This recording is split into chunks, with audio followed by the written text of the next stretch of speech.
You see, money is the biggest lie of the 20th century. How so? Well, if you think about it, it's just paper, and we have agreed it's a product of fiction. We all have agreed that we're going to give a value for this paper, and that's why I would say also government are terrified from cryptocurrencies and so on. You saw what happened with Elon Musk. He just decided with this Doge currency, and then everybody goes and buy it, and then it becomes the new money. So if a group of people have decided to believe in a certain or give value to this money, if it's big enough of a group of people, then it would be a product that replaces money. And it's a product of fiction, as we all, if you think about it, it's just paper, and we all have agreed that this paper has value. As you see, like what it happened in Argentina, it happens in Egypt, it's happening in Egypt actually right now, it happened in Chile.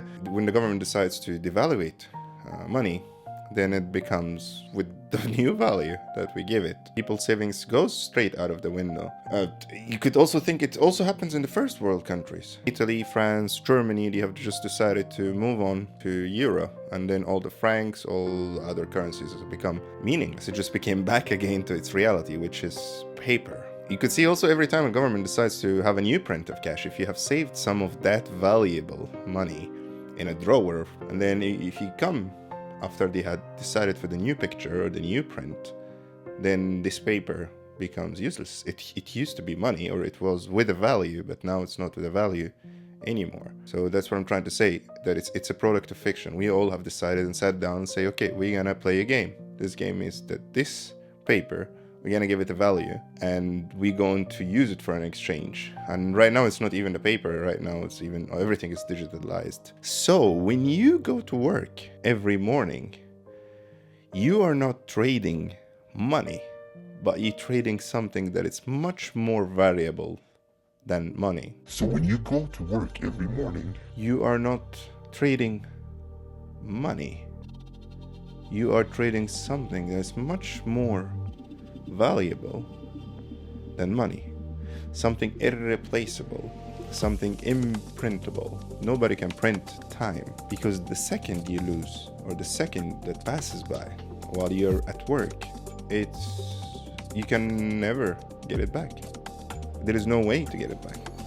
So you go and trade something that it has a very limited source, or it's a very limited resource that is irreplaceable, irreversible, and then you decide to exchange that to a fictional product, or what we call it money there.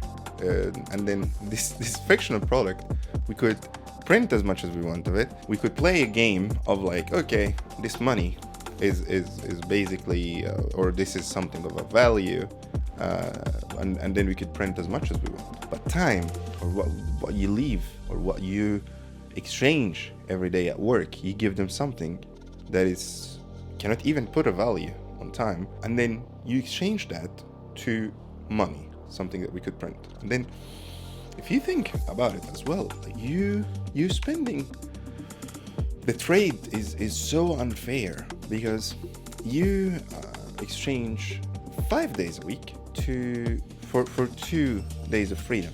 Because basically what you do at work, you go and work 5 days, 2 days off, and then you trade in 5 to 2. It's like me telling you,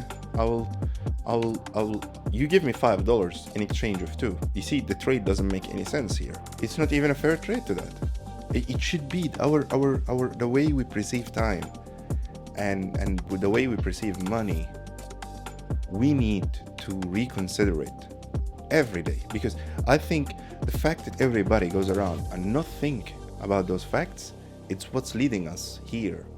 Or we need this eye-opener, or we need to think that way, because a lot of deals will not pass through, a lot of things will not go through if we start to think with that mentality, or if we start to open our eyes and see what is fictional and what is actually real. And when you're at work every morning, what you are actually missing out, you're missing out on life, and this is something that you can never take back or replace.